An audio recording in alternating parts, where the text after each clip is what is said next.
आई गए तो बैठो प्यारे राम कथा सुन कर जाना। जीवन का संघर्ष यही है भूखे में लग जाना। आई गए तो बैठो प्यारे आई गए तो बैठो प्यारे राम कथा सुन कर जाना। आई गए तो बैठो प्यारे राम कथा सुन कर जाना। आई गए तो बैठो प्यारे श्याम कथा सुन कर जाना। आई गए तो बैठो प्यारे। कथा प्रेम की पावन गंगा अविरल बहती जाए। अभिनन बहती जाए अभिनन बहती जाए।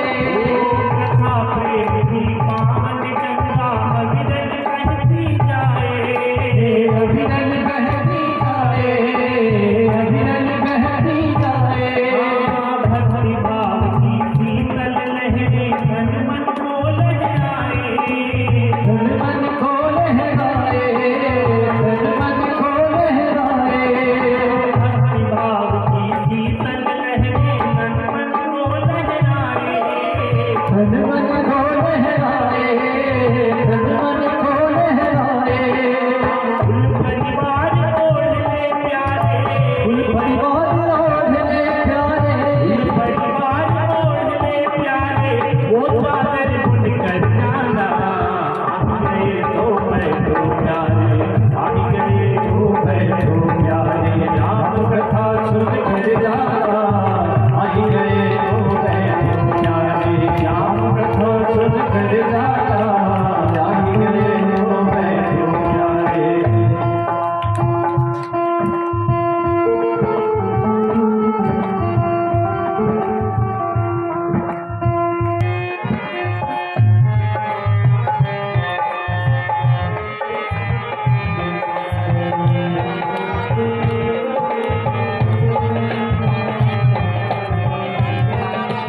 ताली बजाते हुए बोलो वृंदावन बिहारी लाल की।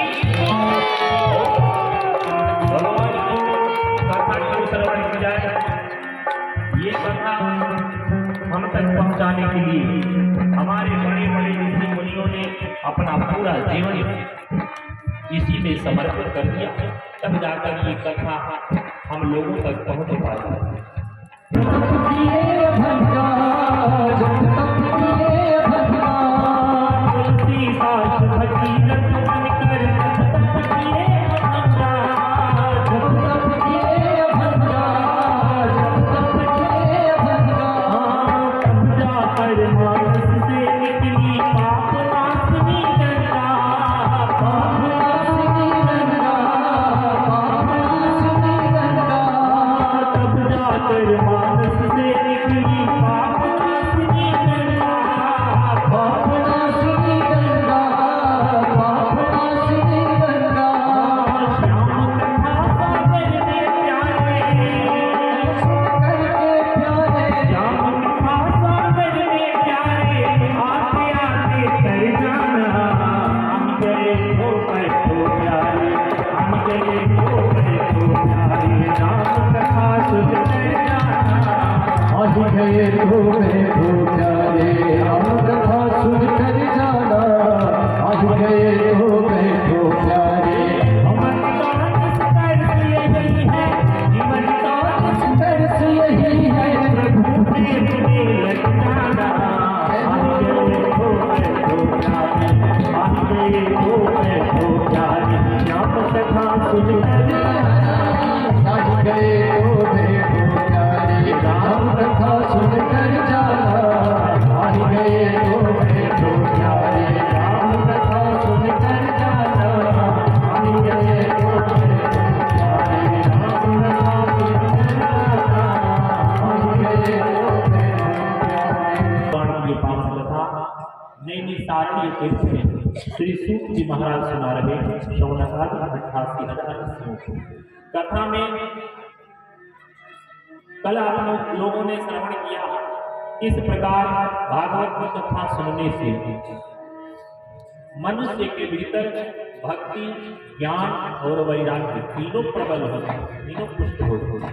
इतना ही नहीं, ये कथा ऐसी पतित पावनी कथा है जिस कथा को सुनने से पापी, अधर्मी, अत्याचारी लोग भी कर जाते हैं। ऐसी पतित पावनी कथा जब गोकर्ण जी महाराज ने सुनाई, समस्त ग्रामवासी भगवान के वैकुंठ धाम को चले गए और इसके बाद बहुत दिनों तक ये कथा नहीं हुई। उसके बाद ये कथा सीधे कलयुग में आकर के हुई, जो कलयुग का पहला चरण था, कलयुग का अभी आरंभ था। बात उस समय की है जब द्वापर युग का अंत चल रहा था और महाभारत का भीषण युद्ध हुआ। और जिस दिन महाभारत का भीषण युद्ध समाप्त हुआ, संध्या का समय था और भीमसेन की गदा ने दुर्योधन का उद्दंड भेदन कर दिया, अर्थात जंघा तोड़ दिया। दुर्योधन गिर गया। इसके बाद युद्ध विराम हो गया, पांडव विजयी हुए और सारे पांडव भगवान के साथ कुरुक्षेत्र को छोड़कर चले गए।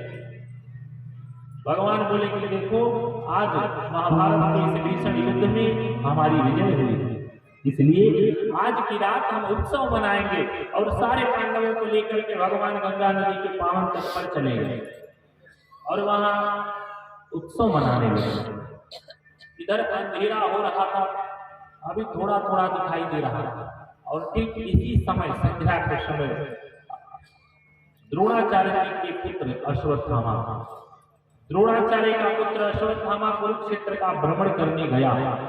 तो कुरुक्षेत्र में जितनी दूर तक दृष्टि जा रही थी ना, चारों तरफ केवल शव ही शव दिखाई दे रहे थे, सभी लोग मरे पड़े थे कुरुक्षेत्र। उसी में एक शव ऐसा भी दिखाई दिया जो हिलजुल रहा था। अश्वत्थामा आश्चर्यचकित होकर के दौड़ कर गया, सोचा कोई है जो जीवित, दौड़ कर गया और जब पास में जाकर देखा तो ये कोई और नहीं, ये दुर्योधन था। अश्वत्थामा ने दुर्योधन से कहा कि मित्र, अभी तुम जीवित हो? दुर्योधन बोला कि हाँ मित्र, अभी मैं जीवित हूं। अश्वत्थामा कहता है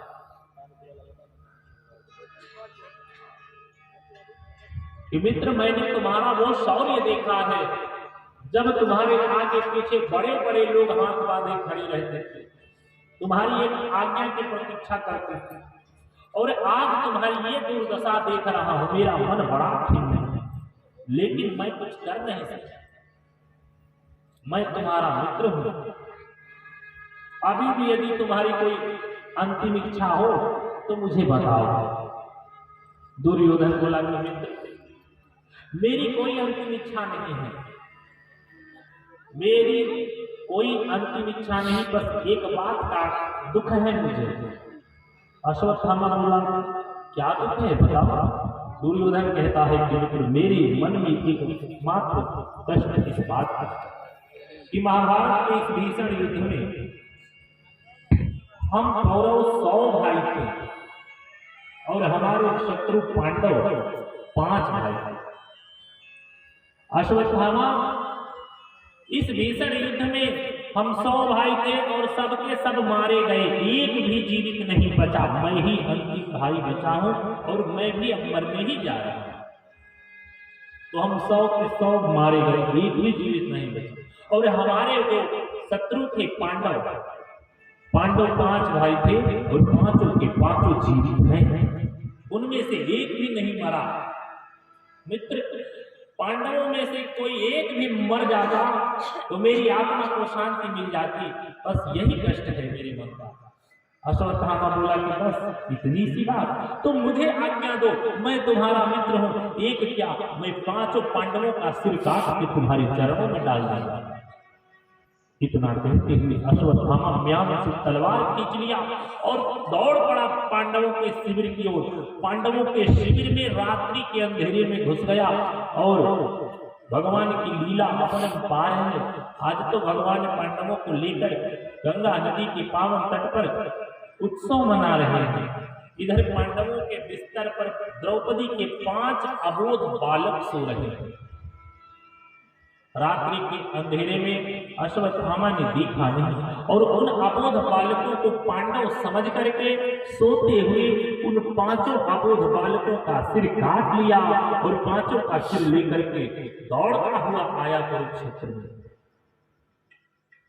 और ले जाकर के दुर्योधन के पास रख दिया। पहले तो दुर्योधन बहुत प्रसन्न हुआ, लेकिन जैसे ही पांचों सिर दुर्योधन के पास रखा और दुर्योधन ने जब ध्यान से देखा तो चीख पड़ा, बोला, अरे मित्र, ये तूने क्या किया? अरे ये पांडव नहीं, ये तो द्रौपदी के अबोध बालक हैं, ये पांडव पुत्र हैं और इन बालकों की हत्या करके तो तूने मुझे पानी देने वाला भी नहीं छोड़ा। और चीख तड़प करके दुर्योधन मर गया। बोल वृंदावन बिहारी लाल की जय हो। इधर जब प्रातः काल का समय हुआ, भगवान पांडवों को लेकर